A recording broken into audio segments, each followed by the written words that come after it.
رات کی تاریکی ایسی تھی کہ ہاتھ کو ہاتھ سجھائی نہ دیتا تھا۔ سردی اتنی تھی کہ لوگوں کو بستر کے اندر بھی شدید سردی کا جھٹکا لگ رہا تھا۔ ایسے میں 3 سائے حرکت کرتے ہوئے قبرستان کی طرف بڑھ رہے تھے۔ وہ سیاہ لباس میں ملبوس تھے اور انہوں نے اپنے چہروں پر سیاہ کپڑے لپیٹ رکھے تھے۔ قبرستان میں وہ داخل ہوئے اور درختوں کے پھیلے ہوئے جھنڈ میں ایک پرانے درخت کے نیچے بیٹھ گئے۔ وہ بڈھا تو ایسے سو رہا تھا جیسے تھکا مندہ مزدور سوتا ہے۔ بھلا اتنی دولت ہو اور پھر نیند آ جائے تو کمال کی بات۔ ان میں سے ایک بولا، ویسے تمہاری بات ٹھیک ہے، ہمیں توقع نہ تھی کہ بغیر کسی مزاحمت کے اتنا سارا مال مفت میں ہاتھ آ جائے گا۔ دوسرا بولا، اچھا اب زیادہ باتیں نہ کرو اور مال کے 3 حصے کرو تاکہ اندھیرے میں ہم اپنے اپنے ٹھکانوں پر پہنچ جائیں۔ تیسرا شخص بولا جو ان دونوں سے کم کھو اور سنجیدہ تھا، ہاں ہاں کرتے ہیں، تمہیں اتنی جلدی کیا پڑی ہے؟ پہلے والا سایہ بولا۔ ان میں سے ایک نے تھیلا کھولا اور مال کے 3 حصے کرنے لگا۔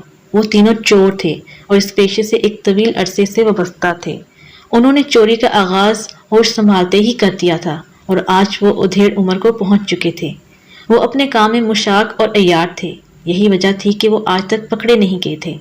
آج رات انہوں نے ایک ایسے گھر میں چوری کی تھی جو بہت بڑا تاجر تھا۔ اس کے بارے میں مشہور تھا کہ وہ بہت مالدار ہے اور حد درجے کا کنجوس ہے، اور حیرت کی بات یہ ہے کہ وہ دنیا میں اکیلا ہے اور نہ ہی اس کا کوئی رشتہ دار ہے اور نہ ہی اس نے اپنے گھر میں کوئی نوکر رکھا ہوا ہے۔ وہ تینوں چور جب اس مالدار آدمی کے گھر میں داخل ہوئے تو ان کو کسی مزاحمت کا سامنا نہ کرنا پڑا اور نہ ہی مال کو تلاش کرنے میں کوئی دقت ہوئی۔ وہ مالدار آدمی سویا ہوا تھا، تاہم ان تینوں نے اس بات کو ضرور نوٹ کیا کہ سوتے ہوئے اس کے چہرے پر بلا کا اطمینان اور سکون تھا۔ ایسا محسوس ہوتا تھا کہ جیسے کوئی نادیدہ قوت اس کی دولت کی حفاظت کر رہی ہے۔ وہ تینوں ہمیشہ چوری کرنے کے بعد اسی قبرستان میں آ کر چوری شدہ مال کو آپس میں تقسیم کرتے تھے۔ آج یہاں آتے ہوئے انہیں کچھ خوف محسوس ہوا اور انہوں نے اس خوف کو وہم سمجھ کر اپنے ذہن سے چھٹک دیا۔ تاہم یہ خوف ابھی تک ان کے ذہن سے نہیں جا رہا تھا۔ اسی خوف کے ساتھ وہ قبرستان میں داخل ہوئے۔ لو جی، ہو گئے مال کے 3 حصے، ان میں سے ایک نے آہستہ آواز میں کہا۔ ابھی وہ اپنا اپنا حصہ اٹھا ہی رہے تھے کہ انہوں نے قدموں کی آہٹ سنی۔ خوف سے ان تینوں کی گھکی بند گئی۔ وہ تینوں جنوں، بھوتوں اور روحوں پر یقین نہیں رکھتے تھے۔ وہ ہر دفعہ چوری کرنے کے بعد اسی قبرستان میں اپنا اپنا حصہ بانٹتے تھے اور آج تک وہ اسی قبرستان سے خوفزدہ نہ ہوئے تھے اور نہ ہی ان کے ساتھ کوئی ناخوشگوار واقعہ پیش آیا تھا۔ وہ تینوں قدموں کی آہٹ کا مشاہدہ کرنے لگے کہ قدموں کی آہٹ کس سمت سے آ رہی ہے۔ اچانک قدموں کی آہٹ تھم گئی، پھر ان تینوں کو محسوس ہوا کہ جیسے ان کو کوئی دیکھ رہا ہے اور اندھیرے میں ان کو خوفناک آنکھیں گھور رہی ہیں۔ وہ آپس میں بات کر رہے تھے، لگتا ہے یہ ہمارا وہم تھا یا پھر کوئی جانور اس طرف نکل آیا ہے، ورنہ کسی انسان کا رات میں یہاں کیا کام؟ ہاں ہمیں بھی ایسا ہی محسوس ہوتا ہے، دونوں چوروں نے اس کی تائید کی۔ اچانک انسانی کھانسی کی آواز سنی تو وہ تینوں بے ہوش ہوتے ہوتے بچے۔ ایک دفعہ پھر وہ اس سمت کا مشاہدہ کرنے لگے جہاں انہیں کسی کے موجود ہونے کا شبہ تھا۔ کچھ دور انہیں ایک گھنا اور پرسرار درخت نظر آیا جو ان سے کچھ فرلانگ کے فاصلے پر تھا۔ قدموں کی چاپ اور کھانسنے کی آواز یقیناً اس درخت سے آئی تھی۔ وہ اس درخت کی طرف آنکھیں پھاڑ پھاڑ کر دیکھنے لگے۔ اچانک انہیں محسوس ہوا کہ ایک سایہ اس درخت سے نکل کر ان کی طرف بڑھ رہا ہے۔ اس کا قد 8 فٹ سے بھی نکلتا ہوا محسوس ہوتا تھا۔ ابھی تک وہ اس بات کا اندازہ نہیں کر پائے تھے کہ وہ انسان ہے یا کوئی اور مخلوق، تاہم یہ بات تو طے تھی کہ کسی انسان کا قد 8 فٹ نہیں ہوتا۔ وہ سایہ آہستہ آہستہ ان کی طرف بڑھ رہا تھا۔ ابھی تک اس کا چہرہ واضح نہیں ہوا تھا۔ اندھیرا اتنا تھا کہ وہ ایک دوسرے کو بھی نہیں پہچان سکتے تھے اور وہ ہمیشہ ایسی ہی اندھیری راتوں میں چوری کرتے تھے۔ وہ تینوں اس سائے کا چہرہ دیکھنے سے قاصر تھے، تاہم اس سائے کے چلنے کا انداز بالکل انسانوں جیسا تھا۔ وہ سایہ اب بھی ان کی طرف بڑھ رہا تھا۔ وہ سایہ ان سے چند قدم کے فاصلے پر تھا کہ اچانک غائب ہو گیا۔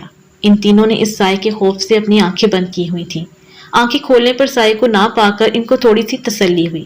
چلو بھاگ چلیں، ان میں ایک نے کپ کپائی ہوئی آواز میں کہا۔ خوف کی وجہ سے اس کے منہ سے جو آواز نکلی تو ایسے پتا چلا جیسے یہ آواز کنویں میں سے آ رہی ہو۔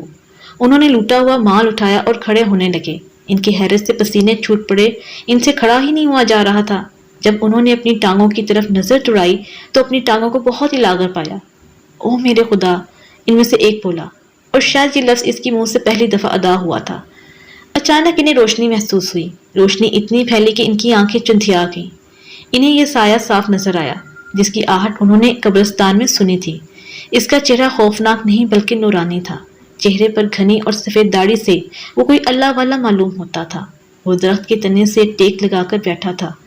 روشنی میں ان تینوں چوروں نے اس کو صاف دیکھ لیا تھا اور ان تینوں کے لیے وہ بالکل اجنبی تھا۔ ان تینوں میں سے کسی نے اس کو پہلے نہ دیکھا تھا، کیونکہ وہ دن کے وقت اپنی بستی اور ارد گرد کی بستیوں میں آزادی سے پھرتے تھے اور کسی کو ان کے بارے میں شبہ تک نہیں ہوتا تھا کہ یہ چور ہیں۔ تینوں نے اچانک ایک آواز سنی، میری بات سنو۔ وہ آواز کی سمت کا تعین کرنے لگے۔ ان تینوں نے آواز کی سمت کا تعین کر لیا۔ یہ آواز اسی درخت کی طرف سے آ رہی تھی جس درخت کے تنے سے وہ نورانی چہرے والا بوڑھا ٹیک لگا کر بیٹھا تھا۔ آج تک تم نے جتنی چوریاں کی وہ اسی قبرستان میں آ کر تقسیم کی۔ اس سے پہلے تم لوگوں کو کسی پریشانی کا سامنا اور نہ ہی تمہارے ساتھ کسی قسم کا واقعہ پیش آیا ہے۔ جانتے ہو کیوں؟ بوڑھے شخص نے سوال کیا۔ اب ان تینوں کو اس کی صرف آواز سنائی دے رہی تھی اور وہ اس کو دیکھ نہیں رہے تھے، کیونکہ اب خوفناک اندھیرا تھا۔ اس سائے کے سوال کے جواب میں ان تینوں کے منہ سے ایک لفظ بھی ادا نہ ہو سکا۔ پھر کچھ توقف کے بعد وہ سایہ بولا، اس لیے کہ اب تک تم نے جتنے لوگوں کے گھروں میں چوریاں کی تھیں وہ سب لوگ بے ایمان، سنگدل، بے رحم، ظالم، جابر اور زکوٰۃ و خیرات کو جرمانہ سمجھنے والے تھے اور غریبوں مجبوروں کو ایک پیسہ نہ دینے والے تھے۔ مگر جس شخص کے گھر میں تم نے آج چوری کی وہ بہت بڑا تاجر ہے، مگر اس نے اپنی ذات پر ضرورت سے زیادہ خرچ نہیں کیا اور جو کچھ کماتا ہے وہ غریبوں میں تقسیم کرتا ہے۔ ایک ہاتھ سے دیتا ہے تو کہنے والوں کو پتہ بھی نہیں چلتا۔ جو زیور تم نے چرایا کیا وہ اب بھی تمہارے پاس موجود ہے؟ ان تینوں نے زیور کو ٹٹولا تو زیور غائب تھا۔